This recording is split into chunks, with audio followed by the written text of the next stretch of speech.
All glory be to God. இன்றைய தேவ செய்தியின் தலைப்பு கர்த்தரின் கண்கள். அதற்கு ஆதாரமாக எடுத்துக்கொண்ட திருமறை பகுதி உபாகமம் 11ஆம் அதிகாரம் 12வது வசனம். உபாகமம் 11ஆம் அதிகாரம் 12வது வசனம். Part of it, ஒரு பகுதி மட்டும்.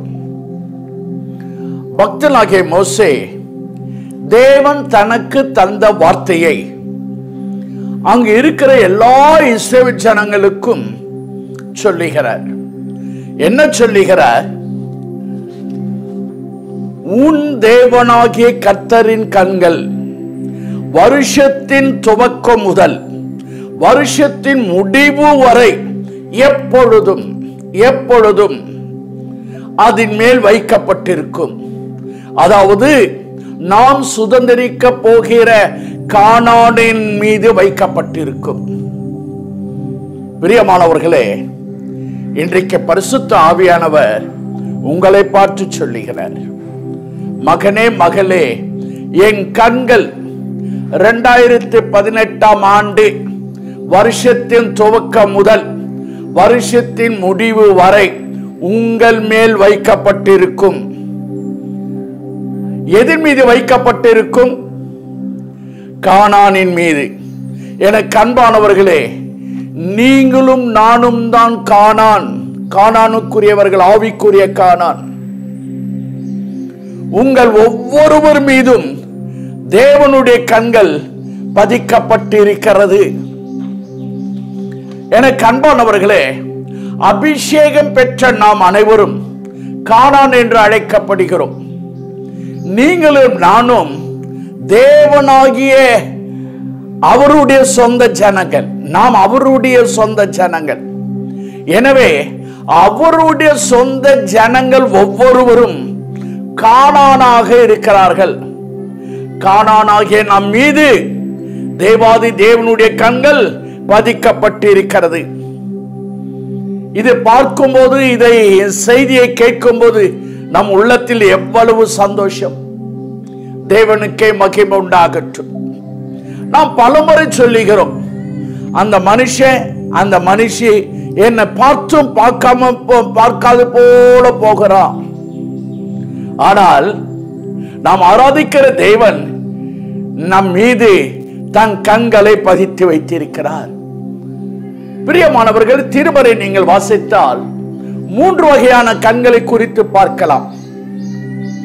1 மனிதனுடைய கண்கள், 2 சாத்தானுடைய கண்கள், 3 தேவனுடைய கண்கள், கர்த்தரின் கண்கள். தேவனுக்கே மகிமை உண்டாகட்டும். யோபின் புத்தகம் 10ஆம் அதிகாரம் 4வது வசனம். பக்தனாகிய யோபு கேட்கிறார், மாம்ச கண்கள் உமக்கு உண்டோ? மாம்ச கண்கள். இந்த மாம்ச கண்கள், அதாவது மனிதர்களுடைய கண்கள், நம்மை பார்த்தால் பல தீமைகளை கொண்டு வரும். மாம்ச கண்கள் அது மூளையினாலே இயக்கப்படுகிறது. மாம்ச கண்கள் பொறாமையாக பார்க்கிறது. மாம்ச கண்கள் வன்கண், எரிச்சல், கோபத்தோடு பார்க்கிறது. இந்த மாம்ச கண்கள் உலக பொருட்களை, உலகத்தின் ஆடம்பரங்களை பார்த்து சந்தோஷப்படுகிறது. இந்த மாம்ச கண்களை நீங்க நம்பாதீங்க, நம்ப வேண்டாம். கண்களை நம்பாதீங்க, மாம்ச கண்களை. இது தீய பழக்க வழக்கங்களை, தீமைகளை கொண்டு வரக்கூடியது. தேவனுக்கே மகிமை உண்டாகட்டும். 2வது திருமறையிலே சாத்தானுடைய கண்களை குறித்து பார்க்கிறோம். யோபு 1 அதிகாரம் 8வது வசனம். சாத்தானுடைய கண்கள் நம்மை எப்படி கெடுக்கலாம்,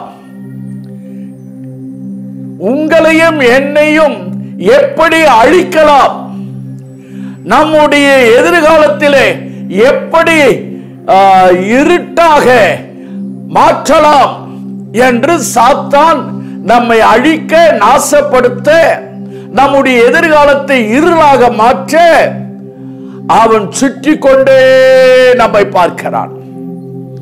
நம்முடைய அஜாக்கிரதையோடு நாம் வாழ்ந்தால் சமயம் பார்த்து நம்முடைய இருதயத்திலே நம் வீட்டுக்குள்ள நுழைந்து நம்முடைய வாழ்க்கையை அழித்து விடுவான். பிரியமானவர்களே, அது சாத்தானுடைய கண்கள். ஆனால் மூன்றாவது ஒரு கண் திருமறை கூறுகிறது, கர்த்தரின் கண்கள்.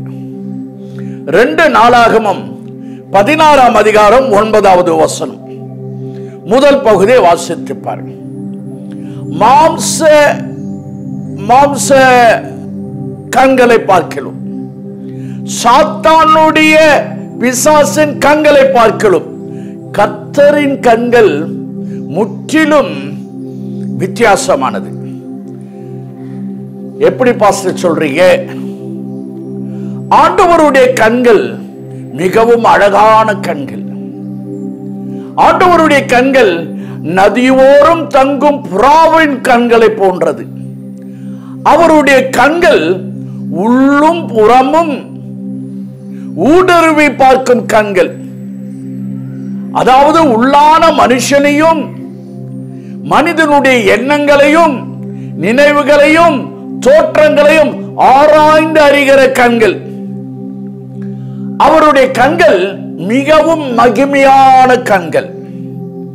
நீங்கள் வெளிப்படுத்தின விசேஷம் 1 அதிகாரம் 14வது வசனம், வெளிப்படுத்தின விசேஷம் 2ஆம் அதிகாரம் 18வது வசனம் நீங்கள் வாசித்து பாருங்கள்.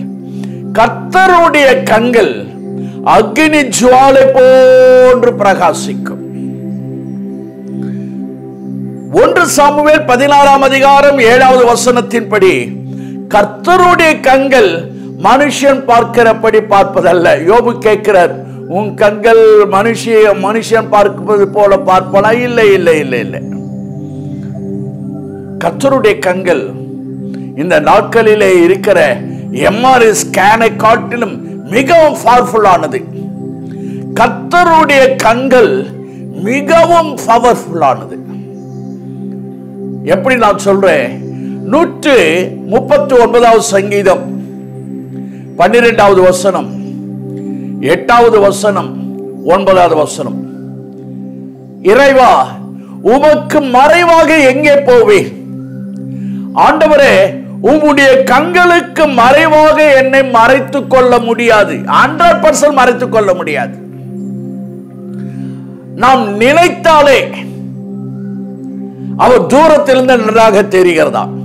அப்படியானால் நாம் பேசினால் அவருக்கு தெரியுமா தெரியாதா? யோசிங்க. எபிரேயர் 4ஆம் அதிகாரம் 13வது வசனம், அவருடைய பார்வைக்கு மறைவான சிருஷ்டி ஒன்றுமே இல்லை.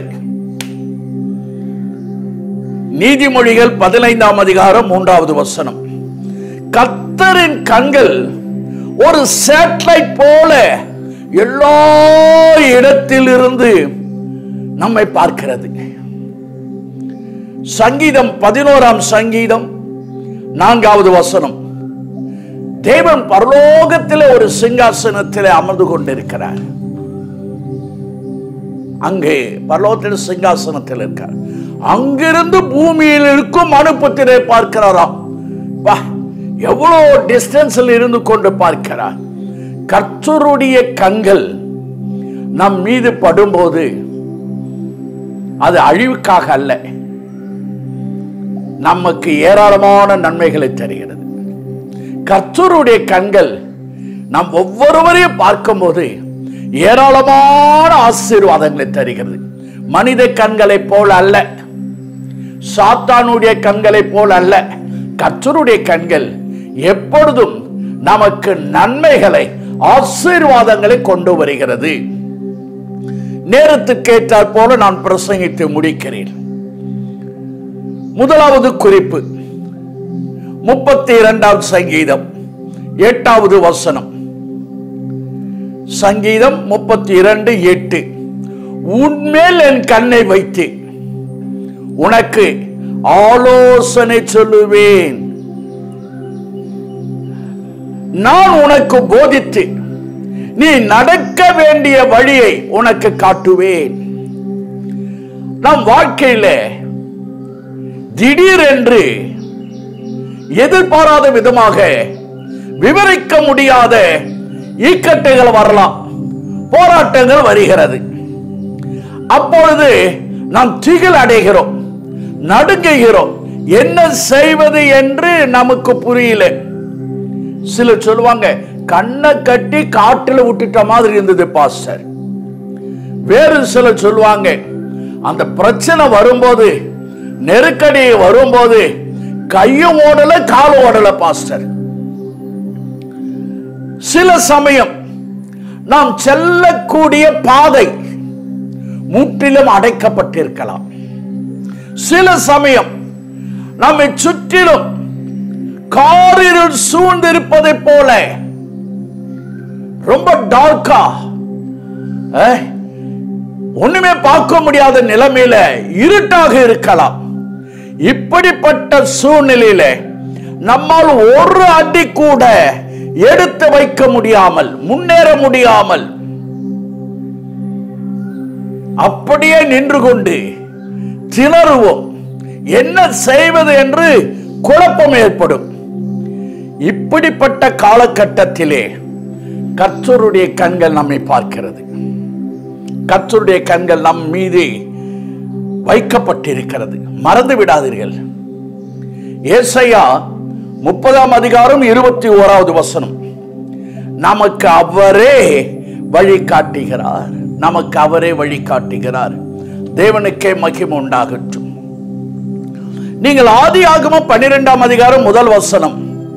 தேவாதி தேவன் ஆபிரகாமை என்ன அருமையாக வழி நடத்தி தன்னுடைய திட்டத்தை, விபரத்தை சொன்னார் பாருங்க. தேவன் ஆபிரகாமுக்கு அங்கு ஆலோசனை கொடுக்கிறார். 12 அதிகாரம் 4வது வசனம். ஆபிரகாம் தேவன் சொன்ன வார்த்தையை கேட்கிறான். ஆபிரகாம், உன் இனத்தையும் உன் தேசத்தையும் உன் தகப்பன் வீட்டாரை விட்டு புறப்படு போ, நான் உனக்கு காண்பிக்கும் தேசத்துக்கு போ. என்ன அழக ஆலோசனை கொடுக்கிறார். எப்பொழுதும் ஆபிரகாம் மனித ஆலோசனை கேட்க மாட்டார். தேவ சமூகத்துக்கு போவார், தேவனை பார்த்து கேட்பார், தேவ குரலை கேட்பார். அவருக்கு தேவ குரலை கேட்டு கேட்டு பழக்கமாய் போச்சு. பல முறை ஆபிரகாம் தேவ ஆலோசனை பெற தேவ பிரசன்னத்தில் போயிட்டு அவர் சமூகத்தில் காத்திருந்தார். தேவ ஆலோசனை கேட்டு வாழ்ந்தபடினாலே தான் ஒன்றுமே இல்லாமல் வந்தவர் சீமானாக வாழ்ந்தார். எங்கிருந்து அது சீமானுடைய ஜீவியம் வந்தது? தேவ குரலை கேட்டு தேவ ஆலோசனைப்படி வாழ்ந்தபடினாலே. எனக்கு பிரியமானவர்களே, நீங்களும் நானும் தேவ ஆலோசனை கேட்க தினந்தோறும் நாம் தேவனுடைய பாதப்படியில் உட்காருவோம். தேவனுடைய சத்தத்தை கேட்க நம்முடைய விருத்த சேதம் உள்ள காதுகளை வைத்து கேட்போம். அவருடைய குரலை கேட்போம். அவர் சொல்லுவது போல வாழ்வோம். நிச்சயமாக நம்மையும் கர்த்தர் ஒரு சீமானாக மாற்றுவார். தேவனுக்கே மகிமை உண்டாகட்டும். அப்போஸ்தலர் நடவடிக்கைகள் புத்தகம் 8 அதிகாரம் 26வது வசனம். அங்கு தூதன் பிலிப்பை பார்த்து, நீ எழுந்து தெற்கு முகமாக எருசலேமில் இருந்து காசா பட்டணத்துக்கு போகிற வனாந்தரத்தின் மார்க்கமாக நீ போ போ என்றார். 27வது வசனம். அந்தபடி பிலிப்பு அவன் எழுந்து போனான். தேவ ஆலோசனை வருது. பிலிப்பு கேட்கிறான். அந்த ஆலோசனை ஏற்றுக்கொள்கிறான், உள்வாங்கிக் கொள்கிறான். அந்த ஆலோசனைக்கு கீழ்ப்படுகிறான், போறான். என்ன நடந்தது? ஒரு ஆச்சரியம் பாருங்க. கந்தாகே என்பவளுக்கு மந்திரியும் ஒரு பெரிய பினான்சியல் மினிஸ்டர் சத்தியத்தை சொல்லி ரட்சிப்பின் பாதையிலே நடத்தினார். நீங்க தேவ ஆலோசனை கேட்டா ரட்சிக்கப்படாதவர்களே, நரகத்தை நோக்கி போய்கொண்டு இருக்கிறவர்களே, நம்மால ரட்சிப்பின் பாதையிலே வழி நடத்த முடியும். சிலர் சொல்லுவாங்க, அந்த ஜாபுக்கு போலாமா, இந்த ஜாபுக்கு போலாமா. வேறு சிலர் சொல்லுவாங்க, அந்த பொண்ணை கல்யாணம் பண்ணலாமா, இந்த பொண்ணை கல்யாணம் பண்ணலாம். பாஸ்டர், ரொம்ப குழப்பமாக இருக்கு பாஸ்டர். நான் ஒன்று சொல்லட்டுமா? அன்றைக்கு ஆபிரகாமின் ஊழியக்காரனாகிய எலியேசரை நேர்வழியாய் நடத்தினார். நீங்க குழப்பப்பட வேண்டாம். அவர்கிட்ட ஆலோசனை கேட்டா, எலியேசரை நேர்வழியாய் நடத்தினது போல உங்களையே நேர்வழியாக நடத்துவார். நீங்கள் மத்தேயு எழுதின நற்செய்தியின் புத்தகம் 1 அதிகாரம் 20வது வசனத்தை பாருங்க.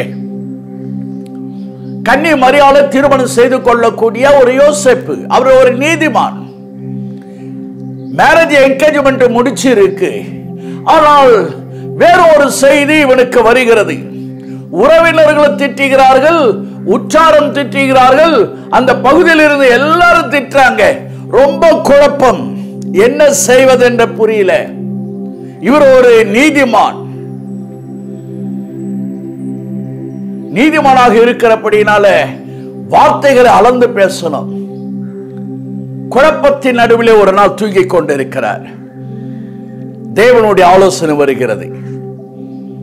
யோசேப்பு, உன் மனைவியாகிய மரியாளை சேர்த்துக் கொள்ள ஐயப்படாதே. தெளிவான ஒரு ஆலோசனை வந்தது. தேவன் தைரியப்படுத்தினார்.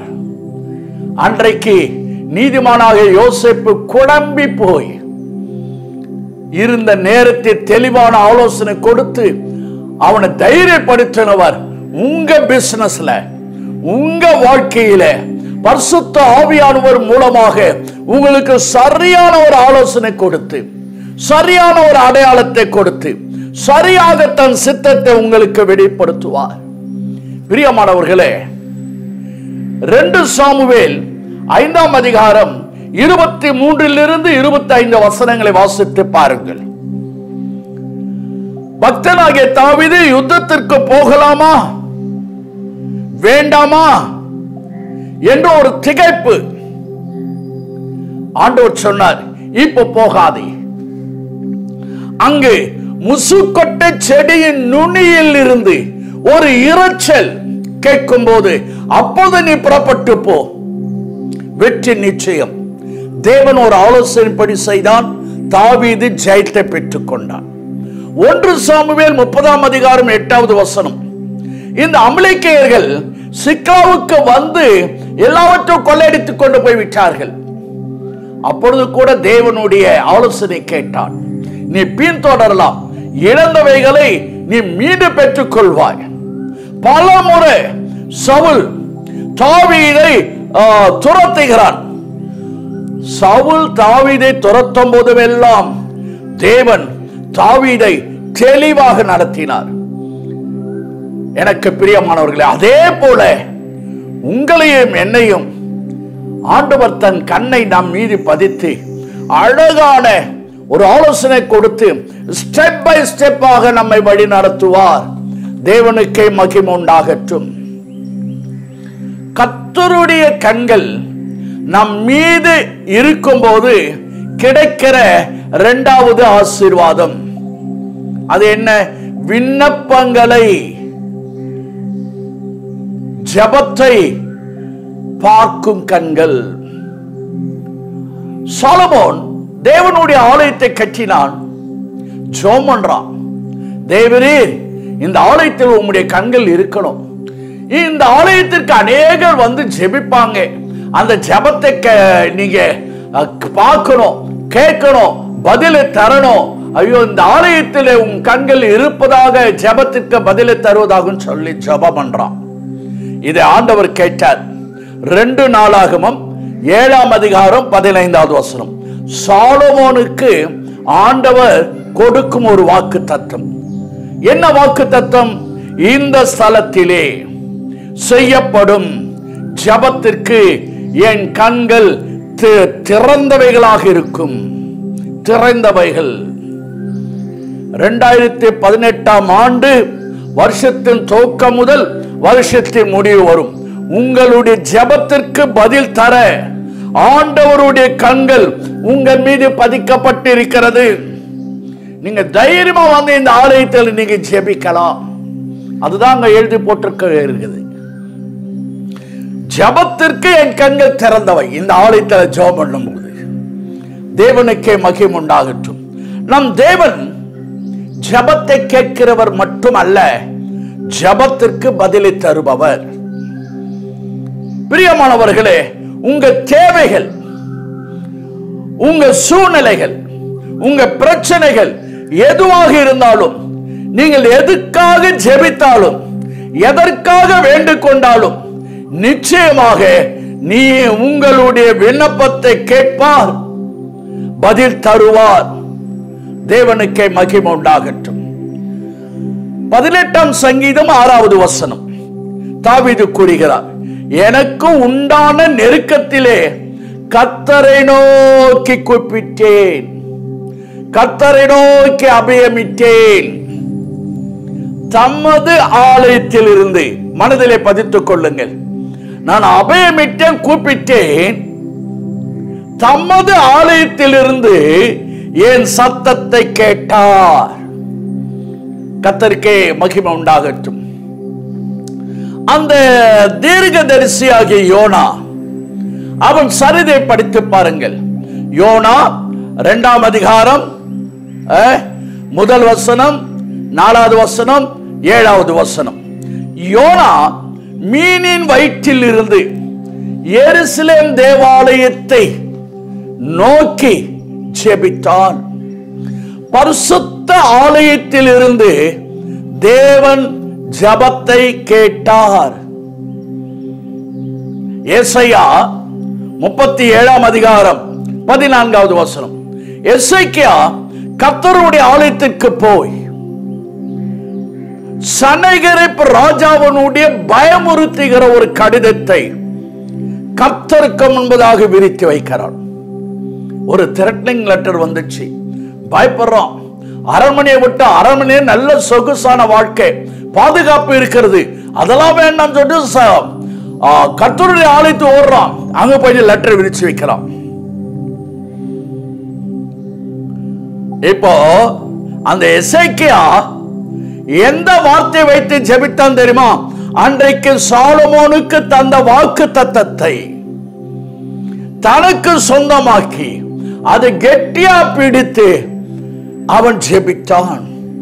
என்ன ஆச்சரியம்! எசேக்கியா ஜெபத்துக்கு பதில் வந்தது. எனக்கு பிரியமானவர்களே, எந்த பயமுறுத்தலுக்கு கண்டு நீங்க பயப்படாதீங்க, எந்த ஆபத்தையும் கண்டு நீங்கள் பயப்படாதீங்க, யாரு மிரட்டினாங்களும் நீங்க பயப்படாதீங்க. அதை கர்த்தரிடத்தில் அப்படியே சொல்லிடுங்க. என்னுடைய ஊழியத்துல எத்தனை பயமுறுத்தல்கள், எத்தனை மிரட்டல்கள், நான் ஒண்ணுமே செய்ய மாட்டேன், பயந்தாங்கோல் என்று சொல்லுவாங்க. ஆனால் தேவ சமூகத்தை ஒவ்வொன்றாக சொல்லுவேன். அப்பொழுது அவர் ஜெபத்தை கேட்டு எனக்காக யுத்தம் பண்ணினார். வேறொரு முறை எசேக்கியா பார்த்து, உன் விண்ணப்பத்தை கேட்டேன், உன் கண்ணீரை கண்டேன், உன் வியாதியை மாற்றினேன், உனக்கு 1000 வருஷங்கள் கூட்டி கொடுத்தேன், நீ போகலாம். பாத்தீங்களா? அழுது ஜெபம் பண்ணும் போது வியாதியை மாத்திடுறாரு, 1000 நாளை கூட்டி கொடுக்கிறார், உங்க வியாதிகளை நீக்குவார். ஜெபியுங்க. அவர் ஜெபத்திற்கு பதில் கொடுக்கிற தேவன். இந்த வருஷம் முதல் வருஷத்தின் முடிவு மட்டும் அவருடைய கண்கள் நம் மீது இருப்பதற்கு காரணம் தீங்கு செய்ய அல்ல, அழிக்க அல்ல, நம்மை பொறாமையோடு பார்க்க அல்ல, நாம் சரீரத்திலே இருக்கிற வியாதி நீக்க, நாம் ஏறெடுக்கிற ஜெபத்திற்கு பதிலை கொடுக்க. 1 சாமுவேல் 1 அதிகாரம் 12வது வசனம். அன்றைக்கு அன்னாள் மலட்டு கர்ப்பத்தோடு ஆலயத்திற்கு வந்து விண்ணப்பிக்கிறார். வசனம் 17, உன் விண்ணப்பத்திற்கு கர்த்தர் உனக்கு கட்டளையிடுவாராக. 18வது வசனம், அன்னாள் புறப்பட்டு போனால் அவள் துக்கமுகமாக இல்லை. பிரியமானவர்களே, நீங்க இன்டர்வியூக்கு போகணுமா? கொஞ்சம் ஜெபம் பண்ணுங்க. தேவ சமயத்துல கோர்ட் கேஸுக்கு போகணுமா? கொஞ்சம் ஜெபம் பண்ணுங்க. கர்த்தர் சமூகத்தில் சொல்லுங்க, நான் உண்மையாக வாழறேன், என் மேல இப்படி ஒரு கேஸ் இருக்கு, என் வாழ்க்கையில இந்த சபை நடத்தும் போது என் மேல கேஸ் போட்டாங்க, பணத்தை தூக்கின்னு போயிட்டாரு, 3 கேஸ். ஆனால் தேவனுக்கு அது தெரியும் என்று தேவ சமூகத்தில் அழுது அழுது ஜெபம் பண்ண சுமார் 1.25 வருஷம். இது சிவில் கேஸ் இல்லையா? கர்த்தர் கேட்டார், கேஸை உடைச்சார். அதுல கேஸ் போட்ட ஒருத்தர் வாபஸ் வாங்கிட்டார். பிரியமானவர்கள், தேவன் அந்த கேஸை போகும்போது ஜெபம் பண்ணுங்க. நெகேமியா 1 அதிகாரம் 6வது வசனம். நெகேமியாவினுடைய விண்ணப்பத்துக்கு செவி கொடுத்து இடித்த அலங்கத்தை கட்ட உதவி செய்தார். குடும்ப வாழ்க்கை இடிக்கப்பட்டிருக்கிறதா? பொருளாதார வாழ்க்கை தீர்க்கரையாக இருக்கிறதா? உங்க திருமண வாழ்க்கை இடிக்கப்பட்டிருக்கிறதா? ஜெபம் பண்ணுங்க. உங்க விண்ணப்பத்தை கண்டு உங்களை தூக்கி எடுத்து உங்களை நிலை நிறுத்த என் தேவன் வல்லமை உள்ளவராக இருக்கிறார். That thought for you. என் தேவன் கர்த்தருடைய கண்கள் நம் மீது இருக்கிறபடியினால வல்லமையை வெளிப்படுத்தும் கண்கள். 2 நாளாகமும் 16:9. இங்க ஆசா ராஜாவை குறித்து பார்க்கிறோம். 2 நாளாகமும் 14, 15, 16 இந்த 3 அதிகாரங்களில் ஆசா ராஜாவை குறித்து பார்க்கிறோம். இந்த ஆசா ராஜாவின் இடத்துல 2,80,000 யுத்த வீரர்கள் இருக்கிறார்கள். ஆனா எதிரி ஒருத்தன் எத்தியோப்பியா ராஜா, அவனிடத்துல 10 லட்சம் போர் வீரர்கள் இருக்கிறார்கள். அந்த 10 லட்சம் போர் வீரர்களையும் இந்த 2,80,000 வீரர்களை வைத்திருக்கிற ஆசாவுக்கு எதிராக யுத்தத்திற்கு வந்தான். ஆசா கர்த்தரை சார்ந்து கொண்டான். என்ன நடந்தது? தேவன் தன் வல்லமையை வெளிப்படுத்தினார். 10 லட்சம் பேரையும் தோற்கடித்து ஆசாவுக்கு பெரிய ஒரு வெற்றியை தந்தார். ஆசா பட்டணங்களை கட்டினான். தேவன் தன்னுடைய வல்லமையை வெளிப்படுத்தினார். பிரியமானவர்களே, நான் ஒன்று சொல்லட்டும். அப்போஸ்தலனாகிய பேதுரு ஆரம்ப காலகட்டத்தில் மத்தேயு 26:69 வேலைக்காரிக்கு பயந்து, பெண்களுக்கு பயந்து ஆண்டவராகிய இயேசு கிறிஸ்து மறுதலித்தார். ஆனால் அவர் பரிசுத்தாவினுடைய அபிஷேகத்தை பெற்ற பிறகு அவர் என்ன செய்கிறார்? அப்போஸ்தலர் 4 அதிகாரம் 13வது வசனத்தில் பரிசுத்தாவின் அபிஷேகத்தை பெற்ற பிறகு தைரியமாக பிரசங்கித்தார். படிப்பறிவு இல்லாதவன் இப்படி பேசுகிறானே. பிரியமானவர்களே, அற்புதங்களை அதிசயங்களை செய்த தேவன் தன் வல்லமையை அப்போஸ்தலர் பேதுரு இடத்திலிருந்து வெளிப்படுத்தினார். அபிஷேகத்தை பெற்றுக் கொள்ளுங்க. ஆரம்ப காலகட்டத்தில் ரொம்ப ஃபயரா பேசினாரு. 3000 பேர், அப்புறமா 5000 பேர். பிரியமானவர்களே, நீங்கள் எஸ்ராவின் புத்தகம் 5ஆம் அதிகாரம் 5வது வசனத்தை படிச்சு பார்த்தீங்கன்னா, யூதருடைய மூப்பரின் வேலையை தடுக்க அங்கு வருகிறார்கள். அவர்கள் தடுக்காத படிக்க கர்த்தருடைய கண்கள் அங்கு வைக்கப்பட்டிருக்கிறது. எஸ்ரா எருசலேமுடைய ஆலயத்தை கட்டச் சென்றான். பெர்ஷிய ராஜா சைரஸ் இடத்தில் இருந்து ரெக்கமெண்டேஷன் வாங்கிட்டு போறார். இப்பொழுது எஸ்ராவுக்கு எதிர்ப்புகள் வந்தது. யாருடைய அனுமதியோடு இதை கட்டுகிறாய்? தடுக்க வருகிறார்கள். எஸ்ரா சொன்ன பதில் அவர்கள் ஏற்றுக்கொள்ளவில்லை. அவர்கள் தங்களுடைய வேலையை கூட நிறுத்தவில்லை. கர்த்தருடைய கண்கள் இருந்தபடி நான் சொல்றேன், இந்த 21ஆம் நூற்றாண்டில் வாழ்கிற நமக்கு பல வகையான ஊழியர்கள் உண்டு. அது தடுக்க பல பேர் வரலாம். ஜெபிங்க. கர்த்தருடைய கண்கள் நமக்கு இருந்தால் நாம் செய்கிற இந்த ஊழியத்தை யாராலும் தடுக்க முடியாது. சங்கீதம் 33:19 பஞ்சத்தில் அவர்களை உயிரோடு காக்க கர்த்தருடைய கண்கள் அவர்கள் மேல் நோக்கமாக இருக்கிறது. ஆங்கிலத்தில் 18வது வசனத்தில் வரும். சில சமயம் நாம் எழுத்தின்படியாக ஆவிக்குரிய ரீதியிலே பஞ்சத்தை சந்திக்கிறோம். பஞ்சம் என்று சொன்னால் மிக மிக முக்கியமானது கிடைக்காது. பஞ்சம் சில நேரங்களில் மரணத்தில் கூட கொண்டு போய் விட்டுவிடும்.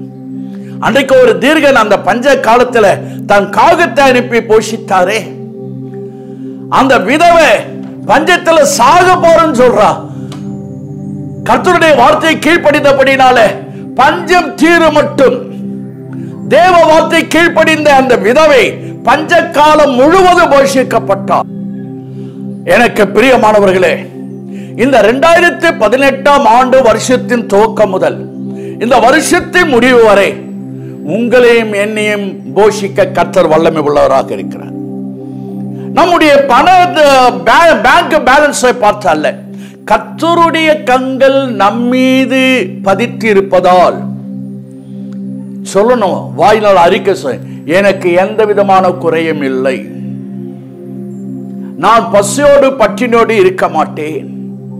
37ஆம் சங்கீதம் 25 தன் அனுபவத்தை சாட்சியாக சொல்லுவார். நான் இளைஞனாக இருந்தேன், இப்பொழுது முதிர் வயது உள்ளவனானேன், ஆனாலும் நீதிமான் கைவிடப்பட்டதையும் அவன் சந்ததி அப்பத்திற்கு இறந்து திரிகிறதையும் நான் கண்டதே கிடையாது. என்ன அருமையான சாட்சி! பிரியமானவர்களே, உங்களுக்கு ஒன்று தெரியுமா? அந்த நதியிலே நீரிலே வாழ்கிற திமிங்கலுக்கும் ஆகாரத்தை கொடுக்க வருவர் அவர்தான் என்று சங்கீதம் 104:27 திமிங்கலுக்கு ஏற்ற வேளையில் ஆகாரம் கொடுக்கிறாராம். பறந்து திரிகிற பட்சிகளை போஷிக்கிறவர் நம்மை போஷிக்க மாட்டாரா?